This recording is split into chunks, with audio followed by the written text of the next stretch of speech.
పూర్వకాలంలో అంటే వెనకట అన్నమాట.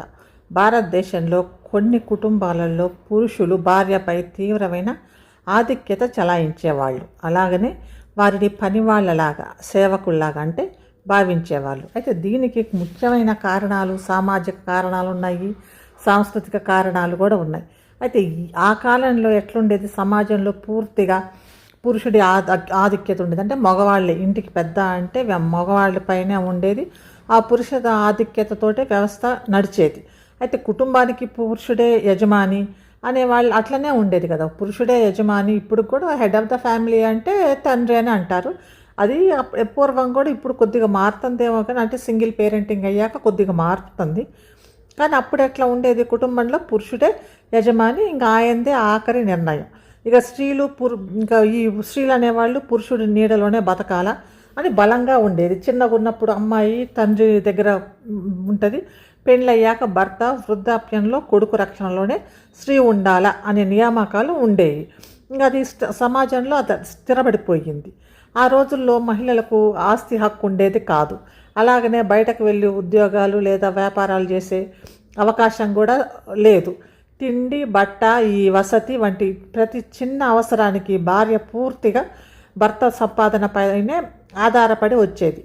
ఈ ఆర్థిక పరాధీనత వల్ల భర్త ఏం చేసినా, అంటే ఆర్థిక స్వతంత్రం లేదు కాబట్టి భర్త ఏం చేసినా, ఎలా ప్రవర్తించినా ఎదిరించే శక్తి ఆ స్త్రీలో ఉండపోయేది.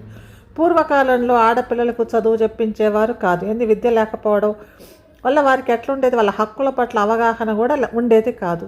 లోకం తెలియదు, సమాజంలో తమకు ఒక గుర్తింపు అనేది తెచ్చుకోలేవటం అట్లాంటి ఏది ఉండదు. భర్త చెప్పినట్టుగానే వినాలి, అట్లనే ఉండేది, ఇంకా వేరే మార్గం ఉండదు.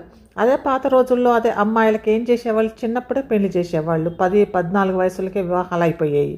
భర్త వయసు కంటే భార్య వయసు చాలా 15-20 ఏళ్ళు కూడా తేడా ఉన్నట్టు కూడా పెళ్ళిళ్ళు చేసేవాళ్ళు.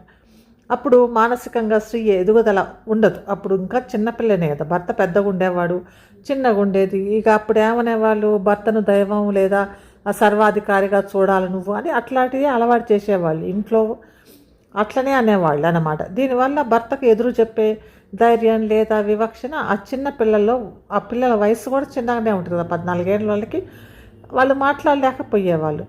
ఇంకా ఏమని చెప్పేవాళ్ళు, భర్తే ప్రత్యక్ష దైవము, ఇక అదే అంటారు కదా, పతియే ప్రాణదానం అనే భావనలో చిన్నప్పటి నుంచి ఆడపిల్లల మనసులో అది బలంగా నాటేవాళ్ళు. భర్త ఎంత దుర్మార్గుడైనా, ఎంత హింసించినా భరించి ఆ ఇల్లే స్వర్గంగా భావించాలనే సంస్కృతి ఉండేది. భర్తకు సేవ చేయటమే స్త్రీ జన్మకు సార్థకత అనే తప్పుడు నమ్మకాలు సమాజంలో ప్రచారంలో ఉండేది. కన్యాదానం చేసి తర్వాత కూతురిపై పుట్టింటి వారికి ఎలాంటి హక్కు ఉండదనే భావన కూడా ఉండేది. ఒకవేళ భర్త వేధిస్తున్నా అత్తగారింట్లోనే ఉండాలి, చావైనా బతకైనా ఇంకా అది పుట్టింటి వాళ్ళు పట్టించుకోరు. ఇంకా ఏదైనా నువ్వు అక్కడనే ఉండాలా, నీ లైఫ్ ఇంకా అక్కడనే, ఇంక నీకు హ్యాపీనెస్ అన్న సంతోషం అయితే సంతోషపడు, ఇంకా నీ భర్త ఇచ్చేస్తుంటే భరించు, కొడతంటే భరించు అని ఇంకా అంతే ఉంచేవాళ్ళు. ఇంకా భార్య అన్నిటికంటే ఆ భయంలో అన్నిటినీ భరించుకుంటా అట్లనే ఉండేది. ఆ రోజుల్లో ఉమ్మడి కుటుంబాలు ఉండేవి, జాయింట్ ఫ్యామిలీస్ ఎక్కువగా ఉండేది అనమాట. ఈ జాయింట్ ఫ్యామిలీస్ ఇంట్లో వంట చేయాలి ఆడవాళ్ళే, నీళ్లు తోడాలా, బట్టలు ఉతకటం, పిల్లల్ని సాకటం, ఈ పశువులను చూసుకోవడం వంటి శారీరక శ్రమ అంతా కోడన్లు లేదా భార్యలే చేయాల్సి వచ్చేది. ఈ విపరీతమైన శ్రమను ఒక బాధ్యతగా మార్చేసి వారిని కేవలం ఆ పనులకి పరిమితం చేయడం వల్ల వాళ్ళు సేవకుల్లా కనిపించే పరిస్థితి వచ్చింది. ఆనాటి సమాజంలో పురుష ఆధిక్యత అనేది కేవలం ఒక వ్యక్తిగత ప్రవర్తన కాదు, అది ఒక సామాజికంగా ఆదర్శంగా ఉండేది. ఆడపిల్ల పుట్టినప్పటి నుంచి నువ్వు పరాయి ఇంటి దానివి, పరాయి ఇంటికి వెళ్ళిపోవాల్సిందే, అణిగిమణిగి ఉండాలా, కోపాన్ని ఓర్చుకోవాలా అనే నేర్పించేవాళ్ళు తల్లిగారింట్లో. అదే మగవాళ్ళకైతే కనుక నువ్వు ఇంటికి వారసుడివి, నువ్వు చెప్పిందే నడవాలి అనే అహంకారాన్ని, అంటే ఈగో, ఆ సమాజమే నూరు పోసిద్ది. భర్త భార్యను కొట్టినా తిట్టినా భరించే స్త్రీని మహాపతివ్రత అని లేకపోతే సద్గుణవతి అని సమాజం కీర్తించేసింది. ఒకవేళ ఏ స్త్రీ అయినా ఎదురు తిరిగిందనుకో, ఏంది ఇది అని ఆమెనేమంటారు, గయ్యాలి, ఈమె సంస్కారం లేదు అని ఆ ఒక ముద్ర వేసి ఈ సామాజిక ఒత్తిడి ఉంటుంది వల్ల ఆమె ఆత్మగౌరవాన్ని చంపుకొని బతికేలాగా చేసేది అనమాట ఈ సమాజమే. చాలా కుటుంబాలలో పురుషులు భార్యలను అణిచి ఉండటానికి వారు అట్లనే ఉండాలి, లేకపోతే ఒకవేళ భార్య మాట్లాడితే వాళ్ళు అభద్రతా భావానికి గురవుతారు. అయితే స్త్రీకి కొద్దిగా స్వేచ్ఛ ఇచ్చినా లేదా మాట్లాడే అవకాశం ఇచ్చినా ఎక్కడ మా అధికారం భర్త అనుకుంటాడు అనమాట జారిపోతుందో అనే భయం మగవారిలో ఉండేది. ఆ రోజుల్లో మగవారు తమ భార్యలతో స్నేహపూర్వకంగా ఉండటానికి మగతనానికి తక్కువ అని భావించేవాళ్ళు. ప్రేమ ఆప్యాయత చూపిస్తే భార్య తలకెక్కుద్ది అంటే తప్పుడు నమ్మకం వల్ల కఠినంగా ఒక యజమానిలా ప్రవర్తించేవాళ్ళు. పూర్వకాలంలో పెళ్ళైన తర్వాత అమ్మాయి భర్త ఇంటికి వస్తే అక్కడ ఆమె స్థానం అందరికంటే ఆఖరిగా ఉండేది. ఇంట్లో కేవలం భర్త మాత్రమే కాదు, అత్తగారు, ఆడపడుచులు, కొత్త కోడళ్ళు అధికారం చెలాయించేవాళ్ళు. మేము పడిన కష్టాలే నువ్వు పడాలి అనే కక్షపూరిత ధోరణి కూడా ఉండేది.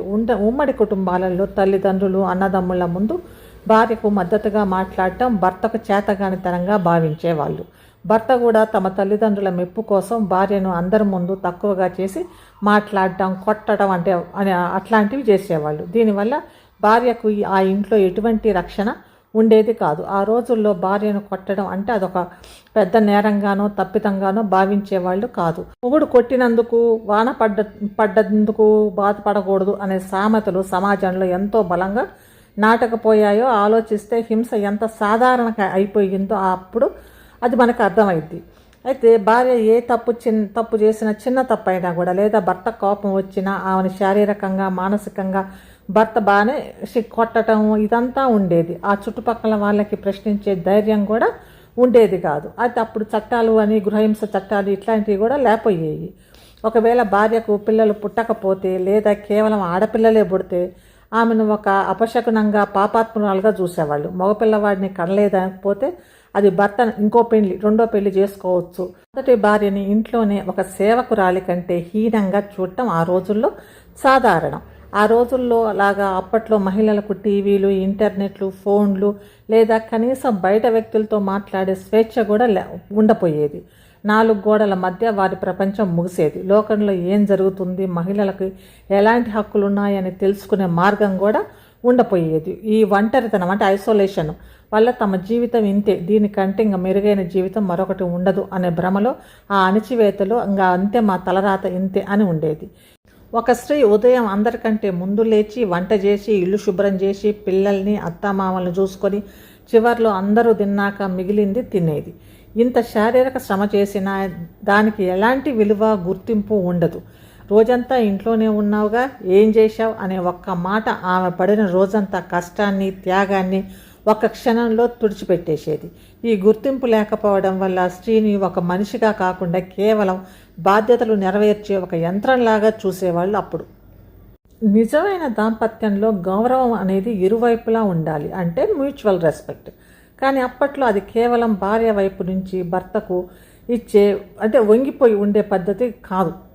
అయితే ఈ రోజుల్లో పరిస్థితులు కొంచెం మార్పు కనిపిస్తుంది, కొంచెమేంది స్పష్టమైన మార్పు కనిపిస్తుంది. మహిళలు చదువుకొని ఉద్యోగాలు చేస్తూ ఆర్థికంగా నిలబడుతున్నారు, వారి హక్కుల పట్ల అవగాహన పెంచుకుంటున్నారు.